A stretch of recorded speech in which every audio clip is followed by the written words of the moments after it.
Hi there, it's Orc Tim, and today's video I'm going to talk about this lovely game for Forbidden Plaza. If you remember, I said this is after Silver Bayonet, this is going to be the next battle report.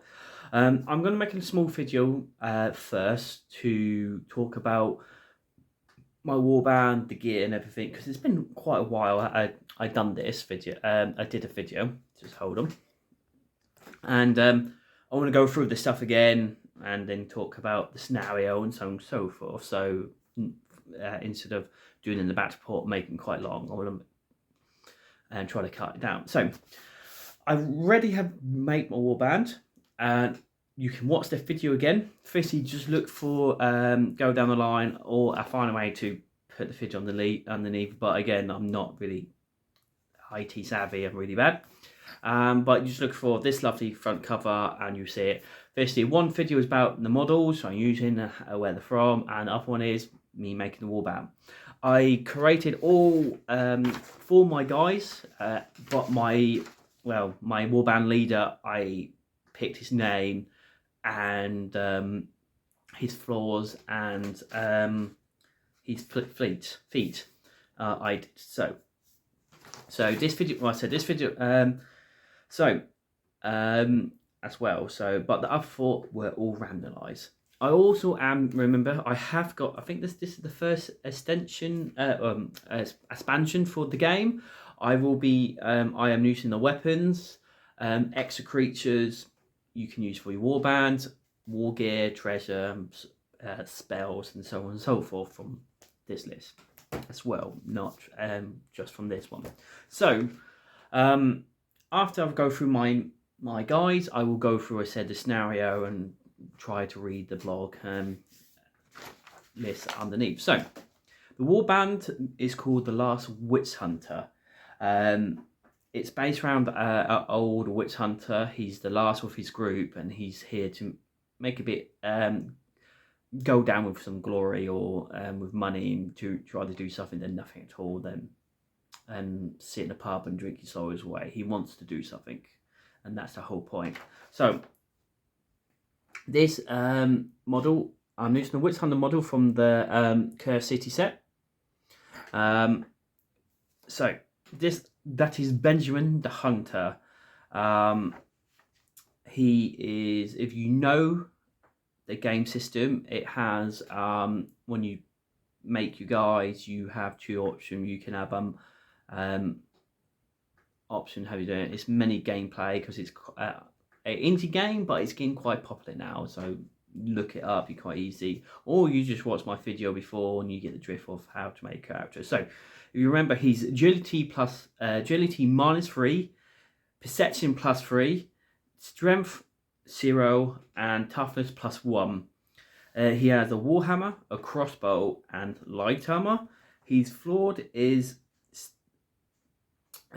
steady on. He can move one. He has one move action. He can't move more than once per turn. So he's very slow. Even -3 agility, he's really slow.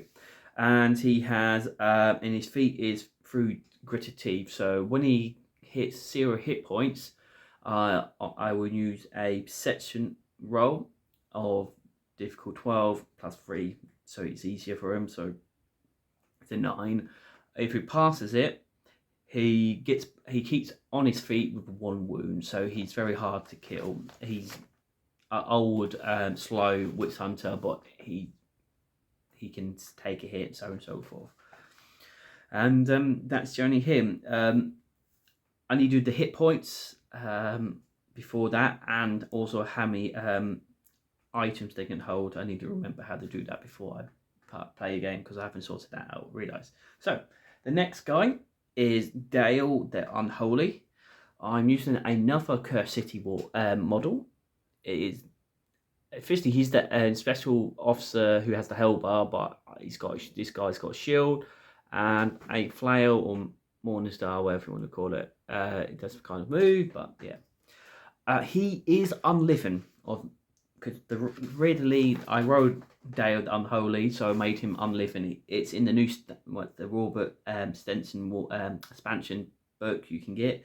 The undead rule is they're immune to poison, disease, and bleeding because they're dead. They can't have that, but they can't get healed by healing potions or spells, and they don't get any benefit from their Hog's Heads in.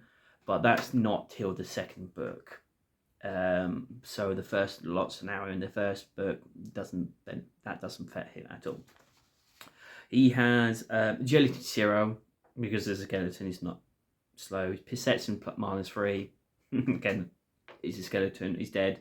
Strength +3, toughness strength +1, toughness +3. So he's very hard. He's my tough guy physically.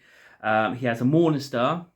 So I think that's one of my best weapons I got is a D8 because a lot of I got D6s.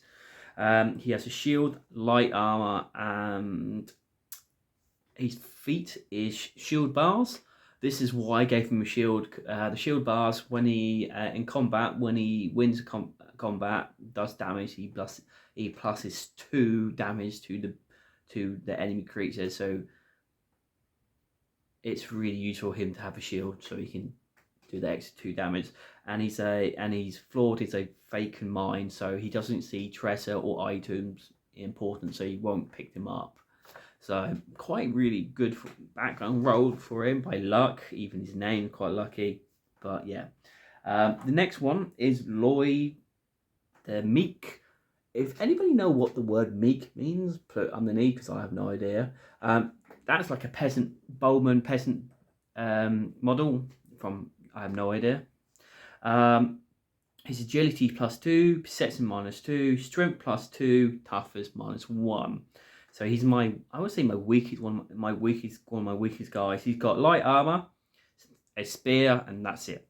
He has 1 eye, so he -2 to all shooting abilities and magic. So he's not built for shooting or range abilities at all. So he's only got 1 eye, and he's slippery when wet. So he can his feat is he can break from combat all the time. So he automatically passes it. So he's pretty hard. Again, from one of the new creatures, I wanted something different, something new, because it's nice instead of having all human warband. I went for my next one. His name is Snow the Loudest, and he's my troll. I am using the orcs and dwarfs rules system in the expansion book.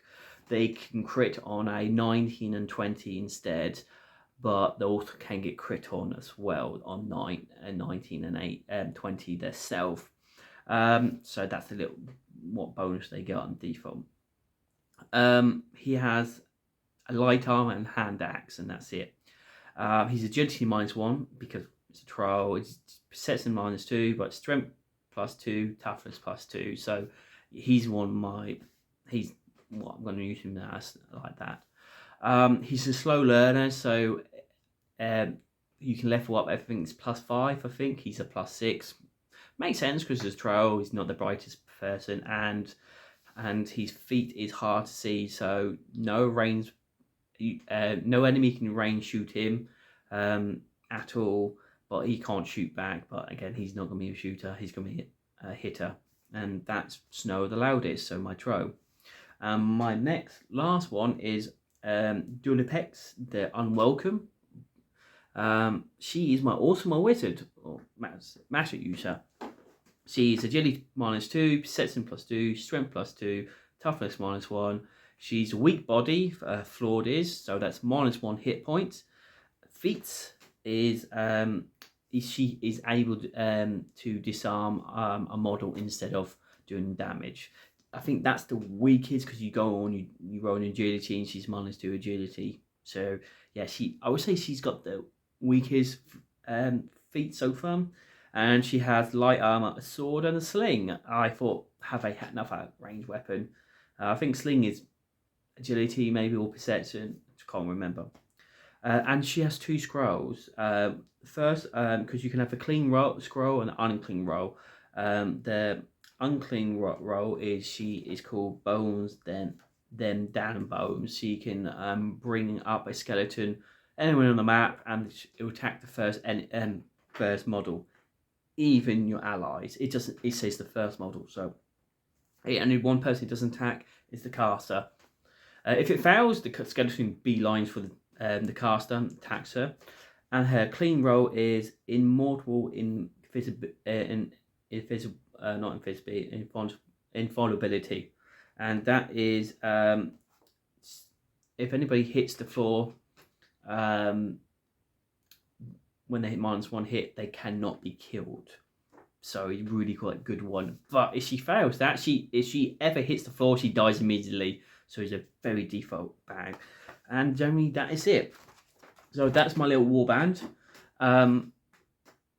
So let's see how well they do. I need to double check how much gold I got, and check how many health they got, and also what items they can carry. So let's start off with the campaign with scenario 1 when I get there. So the settings, so I'm going to read a bit. I will try not to butcher this.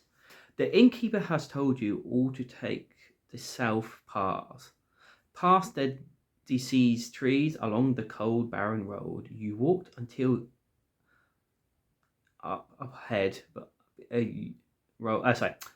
along the cold barren road you walked until up ahead, beyond the trees, stood a twisted castle. The innkeeper has told you of the wizard who lives here, a recent recall who refused to show his face but often give you coin for tasks completed. You approach the large gate of the castle. The drawbridge down welcomes you. Rusty chains dropped off its side. You knocked. Your knock echoes through the empty castle. After a moment, you hear footsteps, and then a small window opens in the door. A single beady eye looks out wide and fanatic. A paranoid madman. Players who try to get into the castle find it's protected by a powerful massive through a series of small slits in the main door. Fulplex will exchange gold for goods found in the ruins of Kasik. I cannot pronounce it. He is obsessed with the 8 bizarres of the Nemesis scriptures, believes it to be in the ruins of the settlements that drops the landscape of Kased, wherever this place is. I will butcher it. He is paranoid that someone is stealing his socks and believes deeply that the matter of wizards accumulates in these socks. No one really knows if Farpex, the mad wizard, is a wizard or a madman that finds a abandoned castle filled with gold, but along his page, it doesn't really matter. So, the first scenario, the Mad Wizard team. Last time we got a diagram. So, firstly, you choose one side, or I can't remember which one it is. That's you. Yes, that's you. You start one side. You have in the circle. You have 6 cord markers. I will be using tombstones because I don't have any corpses. I can lay models down, but I think they'll look silly. And they're scattered around. They can be 10 from the center, but 3 have to keep 3 from each other. And that's it. So I'm going to read the little blog. Fulplex does indeed has work for you. Not far from the castle, you will find the ruins of an old house. Once fast, it spoke of its own wealth and prestige, but they have been long dead. Fulplex informed you that the task is quite straightforward. He wishes for you to go and get him some fungi he needs from these ruins. The mold only grows on corpses. You get the sense you are not the first he has sent on this task, and maybe if you're not careful, you won't be the last. So, most of these boards are 2x2. Mine's 2.5. So you can make it bigger. It just say that, and if you do, they do recommend to give you more extra turns. Each game's 6 turns. I have made the board bit bigger because I think 2x2 is just too small. Definitely when you got a really fast person, you can move quickly if you want to, and you can just get there so quickly. So I seen it when someone just beeline gets everything quite quickly, and he's like, okay, that's a bit meh. So I made it a bit bigger. That's just my personality. If I find the first scenario, I need another turn, that will make it 7 turns. But for now, I'll keep from the book 6 turns. I said there's 6 tombstones and markers. When I approach them, I use action to pick the fungi, and then when I do, one enemy of a disemboweled ghoul will appear on one side of the board eggs. That only happened when I first activate a when I pick up a fungi, and they will appear wherever side. So 1 to 3 on this side, 4, 5, 6 on the other side, and that's it. Very straightforward. And they're just beeline from the nearest person they can attack and kill. After you pick all 6 fungi, a corpse, something bigger, corpse collector will come. They are nasty, they are big. But I would go through what their stats are, and that's it. And that's really easy. You just there to pick up fungi. Also, when you pick up the fungus, you will roll on the treasure roll as well. And generally, that is really it. They got, lucky enough for these games, it could be a competitive mode, so you're facing against someone, solo, and cooperative. So this, you have 3 ways to play these games. So cooperative, against, and solo. So it has a massive variety of what you can play. So really good. So we can get 2 enemies in this game. Disemboweled ghouls has 8 health points, morale 9, strength D6, so roll D6 for damage, and armor 2. They got a special rule.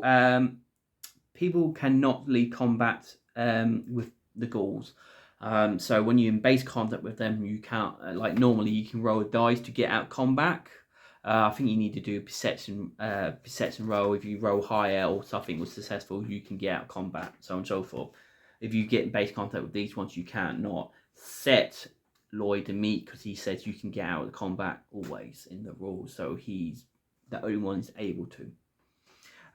So they're not that strong, they're really basic. The Corpse Collector, the other hand, is not something to laugh at. He's 20 health points, no morale, so he never runs. He's got a slam damage, so only D6, but armor 3, so he's quite nasty. And also he's got a special. When the Corpse Collector hits a target, it must make a DR12 strength test. On a fail, the collector picks the target up and place them onto a spike on its back, doing 2 damage. If they are still alive, they can make a strength test to move themselves from his back. Each round takes 1 damage. Each round they fail. If they drop to 0 HP, they die and added to the collection. So it's not his damage, it's more of a damage you fail your strength test and you can stay there forever and you can die. And you think at the end of the game you're stuck there, you're dead as well because it's too late. So it can be quite difficult. A lot of things are there to kill you, so your guys can die. Also, you have something called omens. There we go. Nope, shiny omens. Okay, you have 6 of them. And you can use them each game. You got greed. You can reroll on the treasure table. Grace, remove a down model from play. It automatically pass the death save, so really good. Fate, reroll one any dice of yours or someone else. Deal maximum damage with attack. So if someone can hit something, you can kill something, makes sense to do. You can cancel, crit, or fumble, and you automatically pass a test like a jump, a morale, or combat, or anything really.